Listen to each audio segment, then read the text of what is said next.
big show for you, then chances are they are. So don't pay people to go on hunts or anything unless it's something like Mansfield where they're actually trying to keep a building open or something. But if you go to a local group and they expect you to pay for hunts or anything, it's usually kind of scamming you. So that stuff shouldn't be paid for. Okay, your next handout.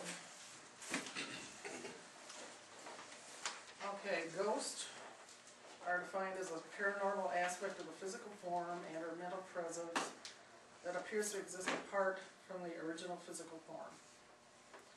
And you can read most of this by yourself because it just tells you how to interpret data. Like if you go to a hunt or an investigation, try to have some historical information on the site.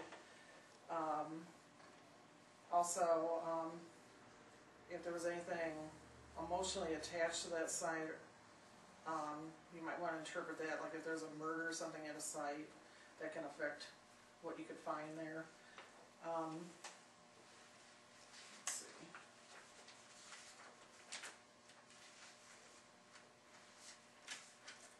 We do hunts, and a hunt is usually a place that we go to that we may have heard that there's some kind of activity, but maybe nobody's ever found any activity there. And that's what we define a hunt as. There may or may not be documented activity at the place. An investigation is a place where we go where there's actually been some activity, where people have experienced ghosts or some kind of physical activity that's going on that they've actually seen or experienced.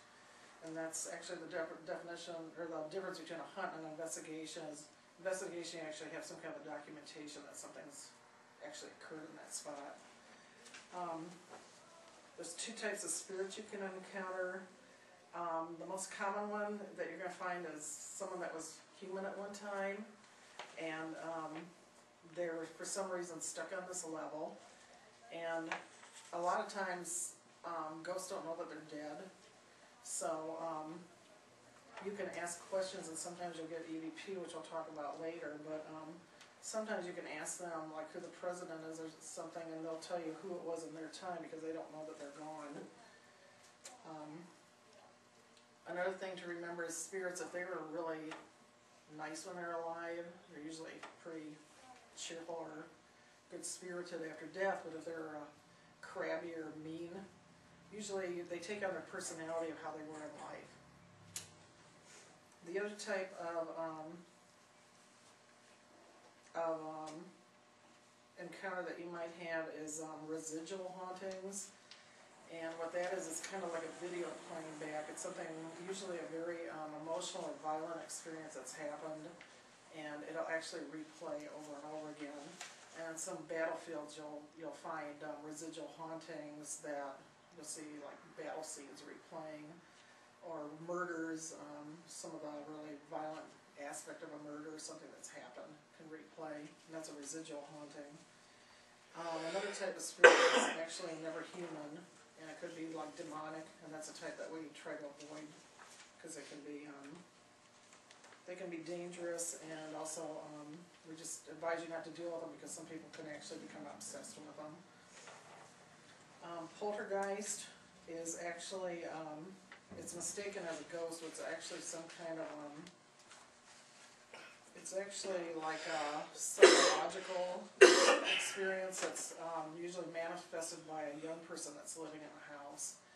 And that's when you see the paranormal activity of, usually it can be kind of violent, or things flying around, or things getting injured by it, but a poltergeist is not a ghost. That's usually attached to a person, and it follows the person around. If the person leaves the area, the activity will go down. Where do you find ghosts? Any place that's ever had any activity. Ghosts love places like theaters. They like churches. They like cemeteries.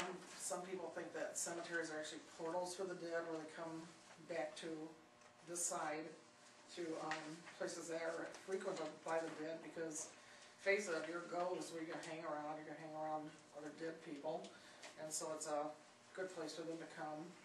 Any place that's, has a lot of activity, ghosts just like to be there. They like to have that interaction for some reason. You'll find them in any place that's had anything like untimely deaths. You find them in prisons, That's why, Mansfield Reformatory is a great place to find paranormal activity, because there's been a lot of really violent things happening there. And some of the people that died there had violent lives, and some of that's just got carried over into the afterlife, having that violence behind them. You'll find them in nursing homes and hospitals, because of the deaths that occur there. Anytime that you find really emotional, any place that you'll find high emotional state, you can find spirit. Because grief can create that area, and anything really emotional can bring it on. So, why ghosts are here, they're just not able to move on to the other side, or they're trying to deliver a message. Sometimes they make their presence known to us, and it can be kind of terrifying, but the best thing to do is just remember that usually it's not usually they don't mean to harm you. Sometimes they don't even know they're dead. So they're usually pretty harmless encounters. And what proof do we have of ghosts?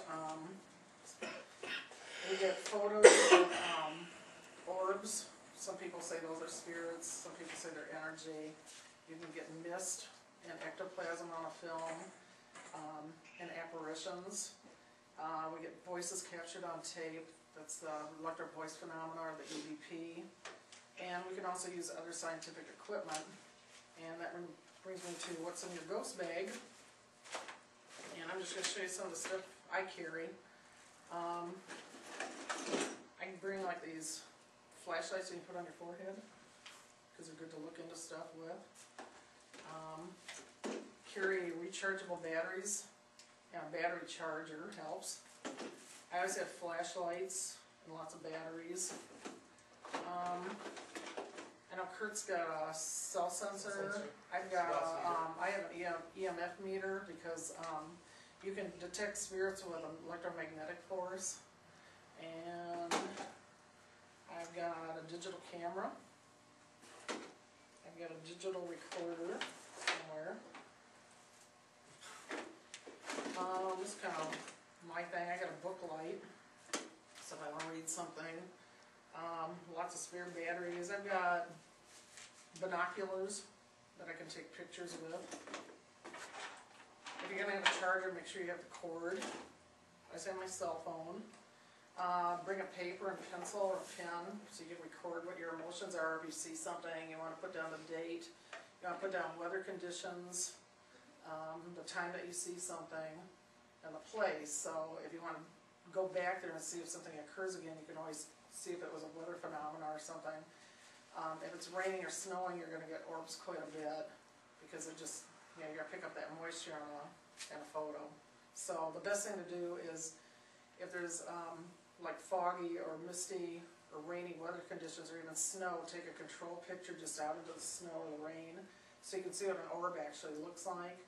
And then if you pick something up later, you can differentiate it between an actual water orb or spot, and then actual possible entity. One of the things you'll realize too is once you start getting into this, orbs and stuff are really so common that, it's nothing, we don't get excited about them anymore. Mist is starting to get that way with me. If you get a lot of mist and stuff, it just doesn't excite us. We're looking for full-bodied apparitions. We're looking for the ectoplasm, the stuff that, is clearly defined. Sometimes like an orb in motion is kind of cool, because it can't be dust, it can't be something like that.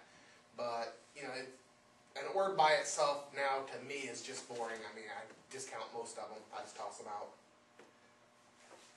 Okay. It's still pretty exciting when you get the first one. Yeah, the first one's always cool. I don't care what he says, when you get the first one, it's just cool. And these are divining rods. Some people call them spirit rods. Just moving like crazy. I don't put a lot of credence into these, because you can control them with your hands, kind of, without even realizing it.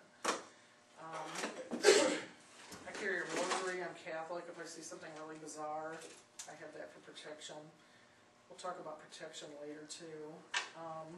You can bring talcum powder, especially on an investigation. If somebody wants to see if something's being moved, you can put talcum powder around it and leave the room for an hour or two. And when you come back, if there's a distinct, marking or something's moved in the talcum powder, you can track it. You can use it too if you believe somebody's messing with your evidence. You can, put some in front of the door and the entranceway you get into the room, see if there's any footprints or anything in it when you come back. Yeah. That's a good way to help control the area. Make sure you clean anything up that you mess up though. Don't leave a mess for them. Right. If you can, since spirits can drain your batteries, you might not want to rely on flashlights, so you might bring candles or those camping lanterns that you can. I think I Light can do the match. flashlight, now that you shake or whatever. Yeah. Shaking the crank 'em. Walkie-talkies are not a bad idea, especially if you're dispersing into groups and you're in a large area and find each other.